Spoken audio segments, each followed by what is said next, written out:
যে ট্রান্সফরমার এটা নামাই নিয়ে আসলাম কালকে।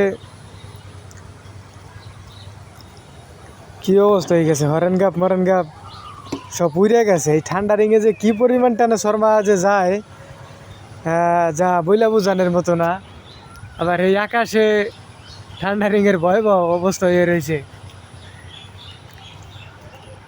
মানে বিকল্প নাই, মানে একটা না, বুশ কয়েকটা বুশি 11 কেবির বুশ কয়েকটা উড়ে গেছে আর কি। এলটি সাইড মোটামুটি ভালো আছে। তা নামাই নিয়ে আসলো কালকে, আবার সেই আকাশে কিভাবে ডাকতে আছে। এই ডাক শুনলেই তো খবর হয়ে যায় যে ট্রান্সফরমার ঠান্ডা রিঙে কি হয়। হরেন গ্যাপে কভার দিতে পারে না, অতিরিক্ত বিদ্যুৎ চমকাইলে এই যে হরেন গ্যাপ দেওয়া আছে এটা ওই ভোল্টেজগুলো কভার দিতে পারে না। তার জন্য হলে ট্রান্সফরমারগুলো চলে যায়।